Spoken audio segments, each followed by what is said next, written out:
having many works by Dina in our collection. And as well, we've constructed a spectacular spring and triangle, a monumental work that's 16 feet high, which is the realization of a dream that Dina had to see her work built on that scale and to have that kind of a public presence. So I feel very close to Dina and this body of work. And Jessica, having been introduced to your work last night for the first time, what's so exciting about this show to me is that the two artists speak to each other, and I'm seeing new things in Dina's work that I hadn't seen before, and Dina's work is helping me to also understand your work, which is wonderful about following the activities of a terrific gallery, because you come to know the artists that are in the repertoire of the gallery's interests, and you start to see how the artists grow over time under the roof of the gallery, and how the gallerist, in this case Bridgette and her amazing staff, have put together this show. So the first thing I would say is that one of the things about Dina's work that I am conscious of in this show that I hadn't really thought before is color.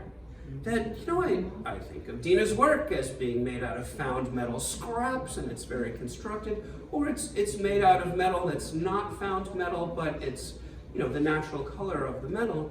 And for sure, I'm noticing, the beauty, the depth of color. I mean, these spectacular brown pieces are wonderful. And I'm sure the pieces in the back are, selected for their color, but the very effervescent blue colors that run through several of the pieces in the back that I had not been conscious of before. Conversely, Dina's work is very constructed. You're very aware that these are, things that she's found, saws and tools and parts of cars, axes, and you're very conscious in Dina's work on how constructed it is.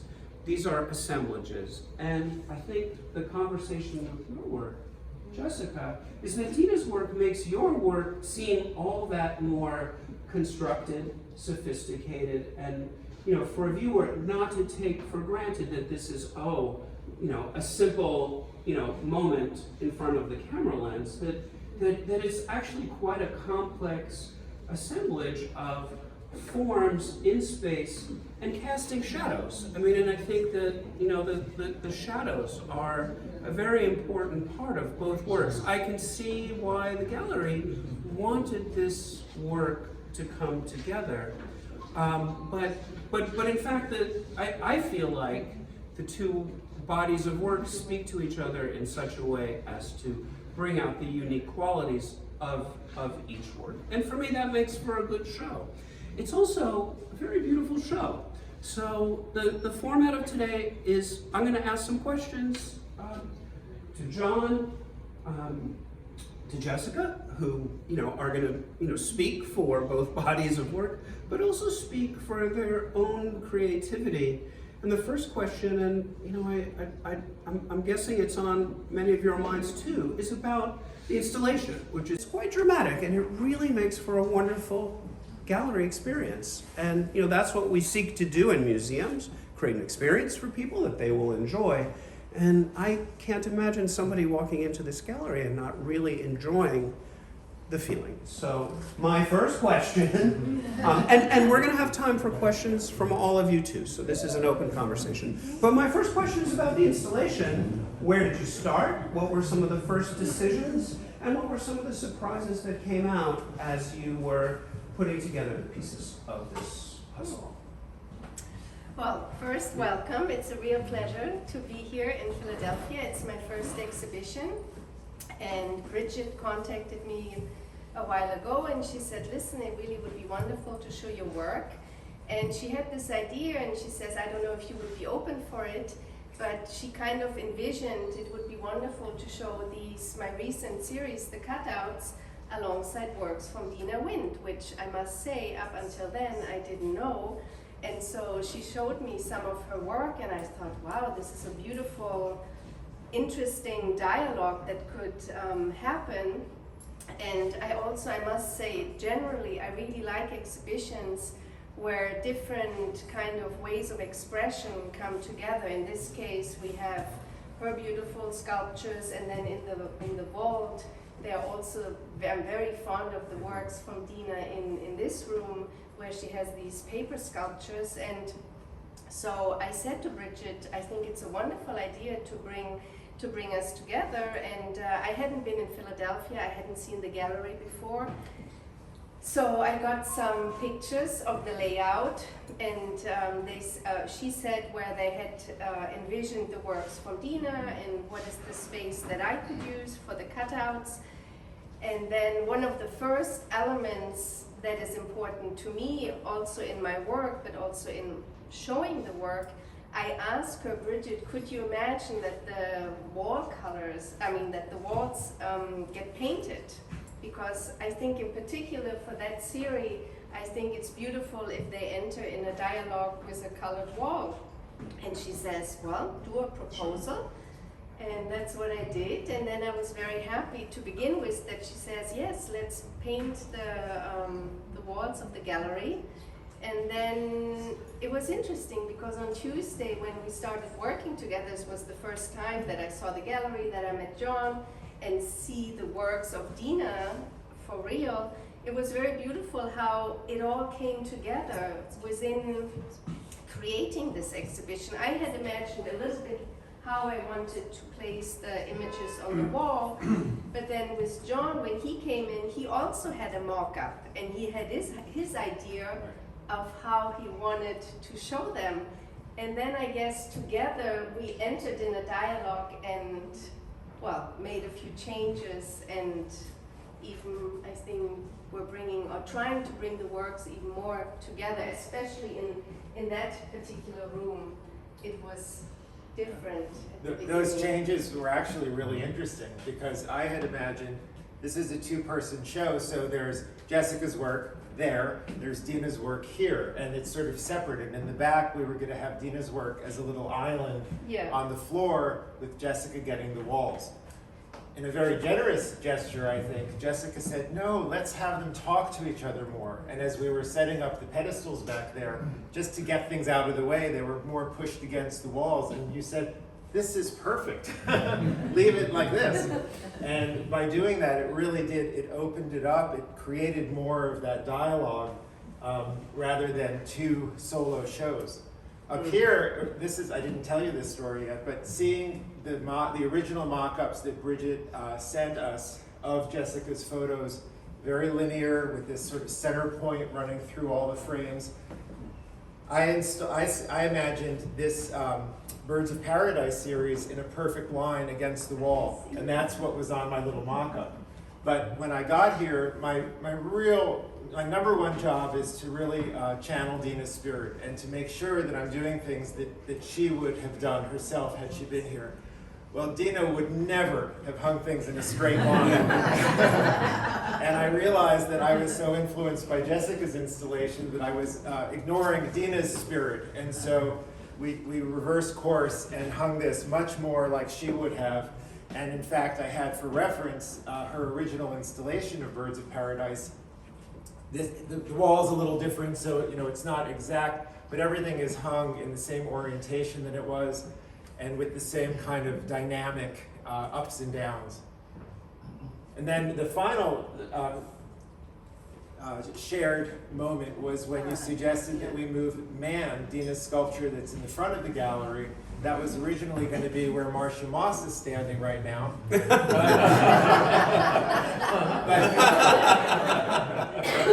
But Jessica invited us to put it next to her photograph and to welcome visitors to the gallery with the dialogue from the very beginning.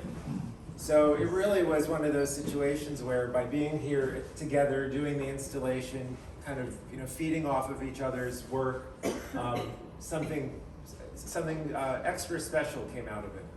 It was very organic. It was beautiful. Yeah. Just was a good flow. I think that the good flow shows because everything works. I wonder if you can talk a little, even a little more specifically about how do you begin with color in your photographs?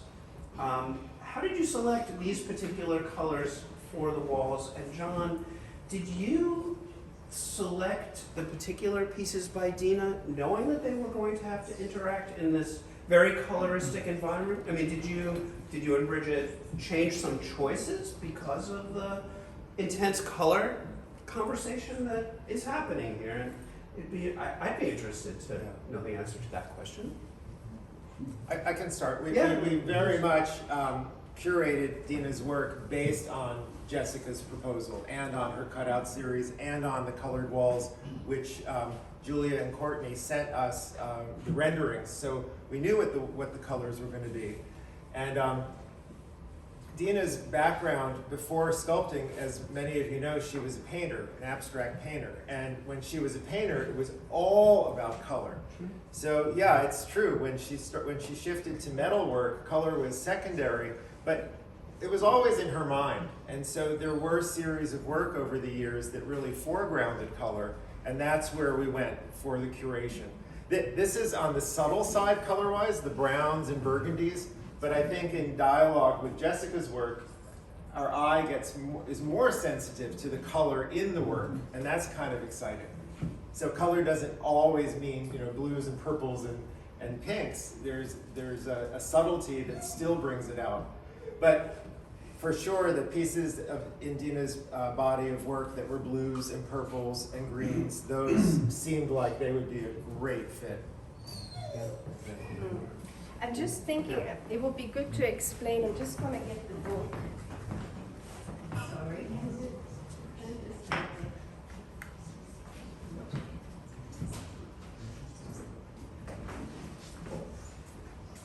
So there was also a book published about this series. And for me, it was, from the beginning, I thought it's going to be very challenging to put these works in a book form, because with even my previous works, whenever I work on a long-term project, I always try to do a book and then do exhibitions. But with these works, I thought they are much more appropriate on a wall, because they don't necessarily have a narrative, so to speak, as maybe some other photography books. So I thought it would be very challenging to put these works in a book form.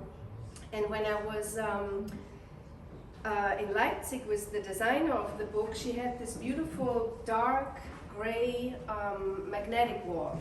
And we were working on the sequence of the book, and then we knew that most of the works will be alone. They will not have a partner. So she added the white vacant pages, and it was like I had this really strong reaction, and I thought, no, white, it really just doesn't go. It wipes out the cutout. And then she says, well, what we could do is we could put the book like with these dark pages, and I had never done that before in my previous books, and it took me some time to kind of get used to the idea. But then I thought, it actually really makes sense in some way, because I feel when we go into a theater, or we go into a movie, or we see a concert, we, the audience, we are in the dark. And what you see is the screen or the stage that is illuminated. And so I felt a little, and I grew up in this theater. My mother is an actress, and my father a director, and was a director. So it reminded me of my childhood, being in the dark, watching the rehearsals or the play, whatever was happening. And so it made sense that we thought, okay, the whole book will be more or less in dark, and then we just have the cutouts that will glow. And then when I was thinking, or when I was starting to do the exhibitions of the cutouts in Europe, I had made various tests with various colors, and I kind of felt that darker colors work much better, because it's the same principle. It makes the cutouts come out. And I think, talking about color, I mean, also in my previous work, color is a really important element. And when I worked, I mean, I did this series in the course of 3 years. So it was in many ways an homage to color. And there's this beautiful quote that I would like to share with you. It's from the artist Sonia Delaunay. And I discovered it in an exhibition she had in Madrid some years ago in a beautiful museum. And I thought it was so beautiful, this quote. It stayed with me that when we were working on the book, I was talking to my publisher and I said, I hope we can use it and get the rights for it, which we did. And I think the way she talks about color, it's really so unique that, yeah, I want to share with you.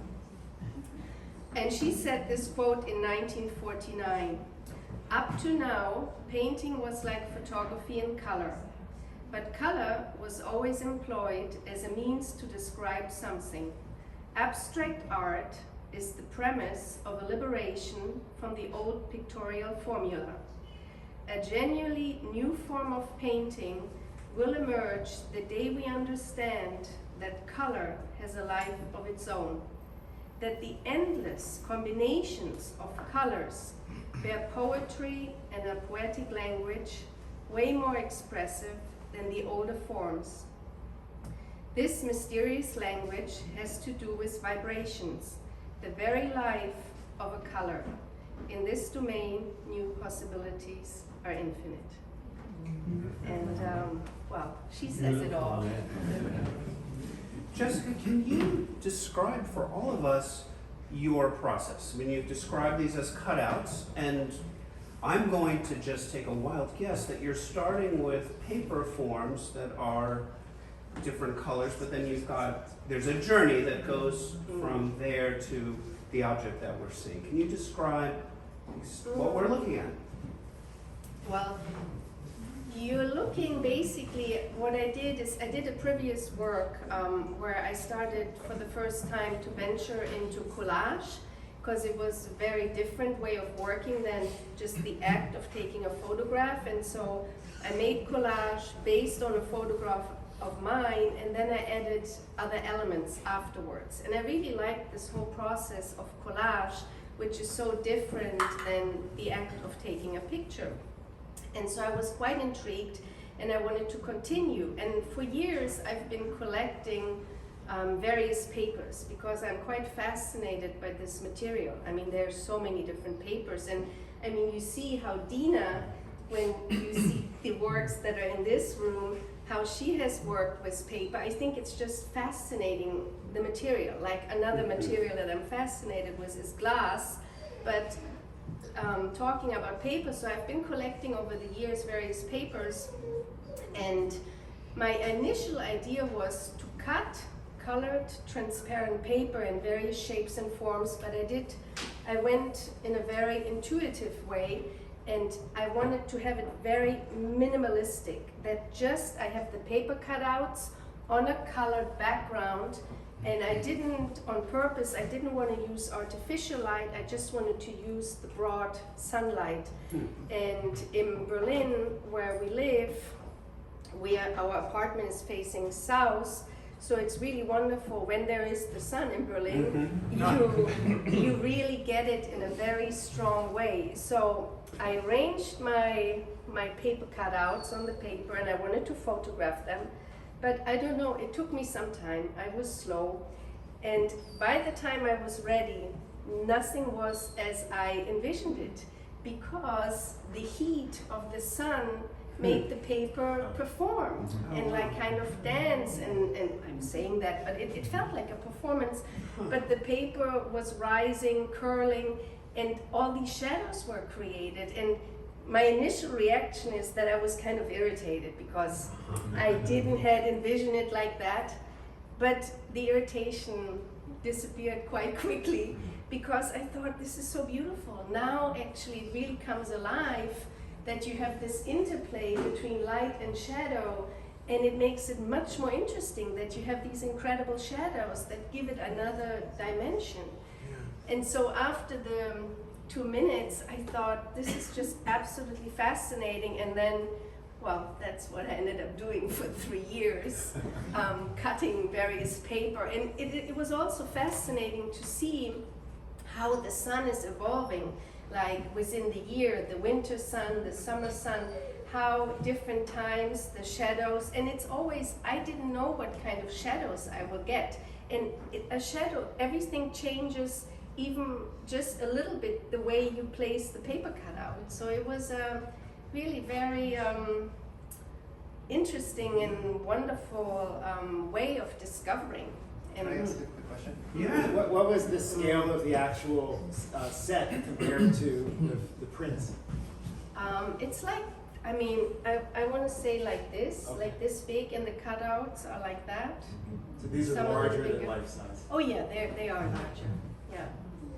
I think it's really interesting to find out about for us to learn about the organic process that's happening behind these objects. And what's so fascinating is this dialogue, I think, between 2 dimensions and 3 dimensions. So I was imagining something 2-dimension, that becomes 3-dimension, that becomes 2-dimension again, and there's a real elegance to that. And that elegance, I think, is something, and when I think of Dina's work, I think of somebody of extreme elegance and poise and balance. And one of the things that we do with kids at Woodmere is, they can look at the spring and triangle, and we give them shapes and tools, and we say, try to stack these up and make them balance. Not so easy, but John, no, I'm sorry. I thought just in talking about Dina's work, I mean, this issue of 2 dimensions, 3 dimensions, balance, I mean, I think that's one of the things that both artists share. And I wonder if you can talk a little bit about Dina's work, I mean, because she cuts a strong, elegant line, and we think of lines as being 2-dimensional. The shadows are incredibly important. Those are 2-dimensional. We often look at how Dina's work frames, the sky, the trees, the ground, the buildings around Dina's work. So there's a real, I think that there's a dialogue between 2 dimensions and 3 dimensions in her work, and I wonder if that's something that you feel. Yes. And that you can comment on, just in terms of Dina's process, or just, is it where she arrived? I mean, I'd love to know. Sure. One of the words that Jessica used, intuitive, that was Dina's, one of her favorite words. She worked very intuitively. So it was balanced with a concept for a series of work. In this particular case, the concept was 2-dimension into 3. So you can see these triangular frames.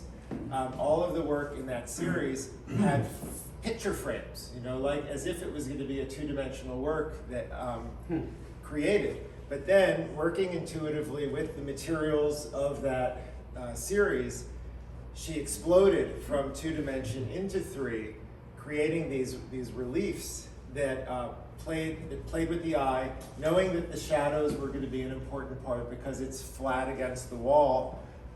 It really is a dance, I'd say, between 2-dimension and 3-dimension. Yeah.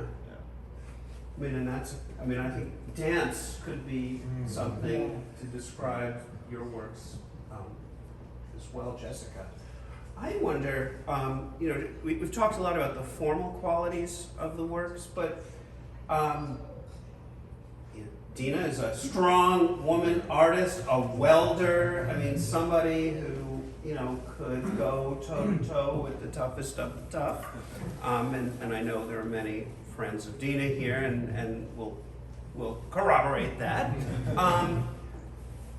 As an artist who's also a woman, working today, what inspiration do you find from the strong women, feminist artists of Dina's generation, strong women, and is there something in Dina's work that you feel after this experience you will take forward as your work continues to evolve? Well, I'm very glad that I met John and speak with him, and we also went on Wednesday. We went to the foundation So, and I think it's very moving, the work John is doing for his mother, and I really, don't know that much, so I'm in the learning process. And also the video that is projected here, I think it's beautiful that you created this video. And it seems to me that she was a very, not knowing her, but a free spirit, and she, whatever material, she was fascinated. And yes, I'm a woman, and she worked with, you could think it's maybe more masculine, you know, but she just decided, she went with her intuition, and then she had periods of time where she worked with all these different, very more like rough materials, but then she also had the poetry and worked with paper and made these beautiful paper sculptures. So I find it wonderful that she took the liberty and the freedom, how it should be with any artist, that they follow their instincts and what they believe in whatever form that is. And I'm very happy that I'm learning because of this exhibition more about her work, and I wish, you know, I could have met her and talked with her, because speaking with John, and I feel there was a spirit that I really admire about her. Bill, the process question, I forgot to mention about the 2-dimension into 3-dimension. The paperworks in the vault, those are another really great example of the transformation. Dina was inspired by Lee Krasner, who famously took her own earlier paintings, cut them up, and used them as collage material for new paintings. So Dina took works on paper that she had created in the early 1980s, where she sketched and painted on like heavy watercolor paper, inspired by her own early sculptures. At some point in the 2000s, she decided that those would be better off as raw material for sculptures, and she ripped these, you know, finished drawings that were by that point 30 years old, ripped them apart, rolled them. The rolling came because she was doing a series called Black Islands, which was exhibited at one point in Woodmere as well. It was a commentary about the oil crisis, about the Middle East, about environmentalism, which was another, you know, important theme for Dina. And she got car fenders, found a company that flattened them, rolled them, and then she painted them black and then splashed black rubber on them. And it was these room-sized installations, which are now in the West collection. At the same time, she was working with these old paper drawings, creating the same rolls and similar compositions that she mounted to foam core. So that's what's going on back there. And the idea of taking 2-dimensional drawings and creating 3-dimensional sculptures from it was pretty creative and unexpected. And, well, the Black Islands are spectacular works for anybody, you know, who hasn't seen them. And are they on view at SCI in the West Collection, or they have been on view in their private space. You can see it in the warehouse. In the warehouse. They're in the warehouse on display. They're wonderful works of art, and you know, we might need to borrow them out with me and show them again, because no, they're really very powerful and very moving and relevant to the conversations about the world that, you know, we're having today. I think we want to open up the conversation and invite questions from all of you. I'd like to make a comment. Harriet! On Dina as a person, and Jerry. They were always warm and welcoming and kind, and we didn't know, and we're not anywhere as smart as your mom and dad were. Oh, God. But they were wonderful teachers, and when we came to your house, and you had a beautiful dinner, and you were interesting people there, we were so honored. And really felt proud and good to be a friend of all of you. So thank you for that blessing. We really appreciate it. I know it was mutual, and my mom felt very supported by Dad and Mom's friends, by so many of you. You know, and she was always juggling being, you know, both a serious artist on the one hand, and then, you know, a businessman's wife and a member of the community and a girlfriend and, a mom and grandmom. And I mean, speaking about women's roles and this month being Women's History Month, that was the reason that Bridgette suggested we have this show this month. It's complicated. And Dina, in retrospect, she was juggling an awful lot and without drawing too much attention to, to the work involved in making it all happen. It's interesting, you use the one word pointing to the sculptures, and the fact that as a woman she welded so she's strong. If I had to pick one word to describe Dina, it would have been sensitive. Well, yeah. Rather than It's that combination, right? My first thought was sensitive, but she absolutely absorbed what was going on around her. She processed it. It was a thinking going on there. I agree with that. That's a great description. Yeah. What's really interesting? I never noticed the patina in the work before. And the patina in the work creates shadows, and that's what's so interesting about the sort of pairing it. Your work, Jessica, is that your work is so much about the shadow.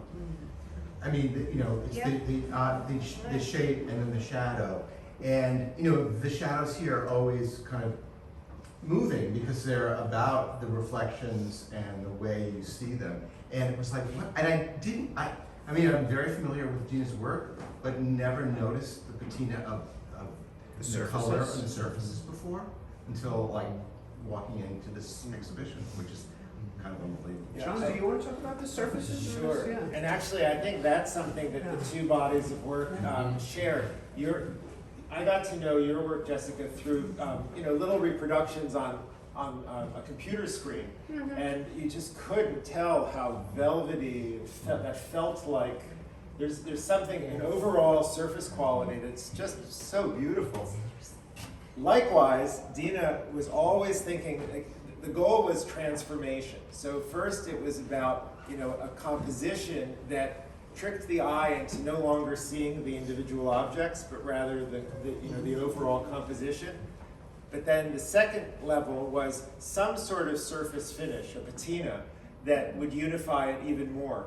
In this case, it was a thick, glossy varnish that, and that's where that masculine-feminine thing comes in, because on the one hand, this is very tough, masculine stuff, but somehow her feminine eye came into the fold through the elegance of the overall composition, and then that sheen, it's like jewelry, which we all know there was a strong jewelry narrative in Dina's work.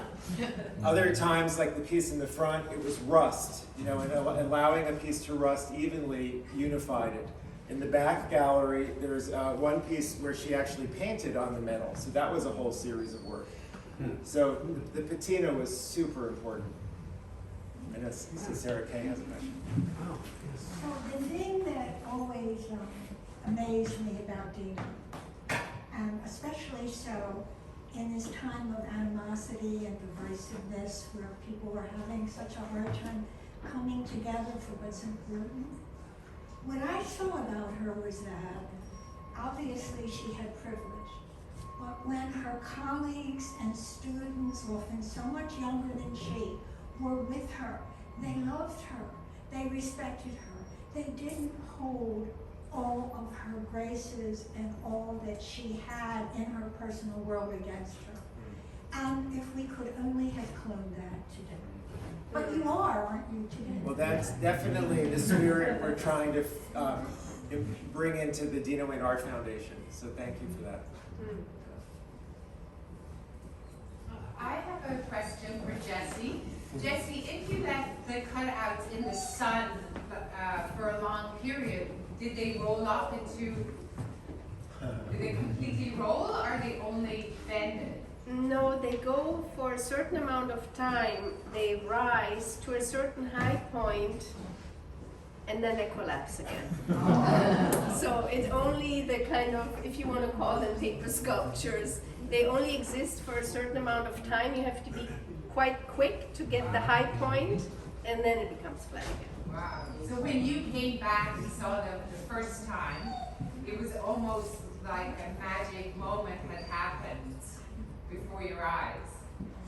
Like you go away and then come back to the room and something else is completely different. You must have been really shocked.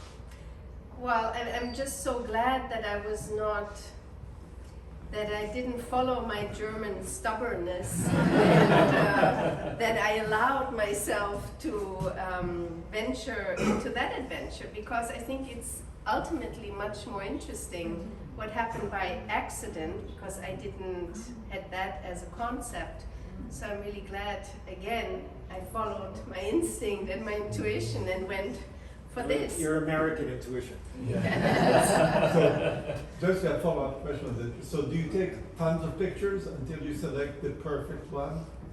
How do you get exactly the moment of the peak before it collapses? Well, I take a few. That's the thing nowadays, because now I also work digitally. Before I was analog, now it's also digitally. So when you work digitally, you can take endless pictures, but I try to use digital as a way I used analog. So I really try to concentrate and be very present. And because I don't have a huge playground, it's kind of very precise. I don't take so many, and it's a question of feeling. You kind of know that I always felt. I take a few, but you feel when you get that one moment. Do you work with a range of different types of paper? I mean, in terms of Yeah. opacity and transparency, and is that different part of the? colors. No, I find it's a fascinating material, and I don't know. We will see what. But I'm intrigued by material. The way I was saying earlier. Another thing that I'm fascinated and I want to try to experiment with is glass, and I want to see what Yeah.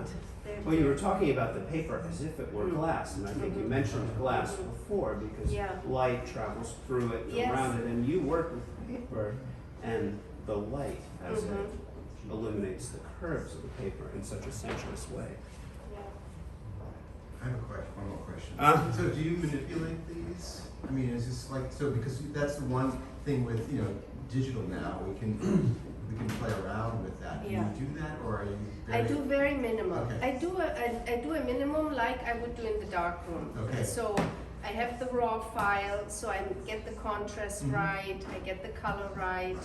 But in that That's- respect, that's really Okay. what it is. I don't do all, like lots of, Because it's amazing, the Yeah. colors are amazing, because I would have guessed they were manipulated, but the fact that, but I just also had a feeling, because you were talking about that you were, a photographer that using analog. yeah. And so that it's just very hard to just do everything in Photoshop, because it just kind of throws you. No, I try know. always to get whatever it is, I Right. try to get it as organic, Right. because that's how I get the joy out of it. I'm not so much a computer digital person. I like to also touch, and that's why I enjoyed in terms of the previous work. I like to do something with my hands. That was the first time that not the first time, but that I worked where I actually create and Well, be they're hands-on. tactile. They're so tactile, that's the thing. And that's really, I enjoyed that as well. Do you make your own paper? No, I don't make my own paper. Maybe I should. I just had a comment about Dina. I heard someone say that you were 50 or 60 years here. I didn't know her that long, but I met her in one of Jerry's classes.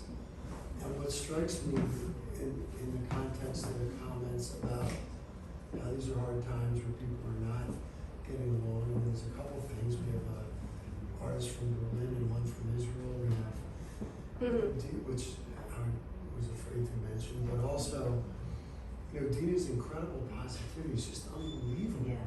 We're in this class and talking about Facebook and Mark Zuckerberg, and I'm all about loyalty. To me, that's like everything.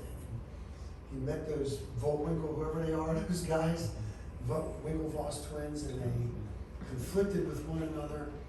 And I said, you know, how shitty is this guy? And he braided women. Like, what is that? Who's he think he is?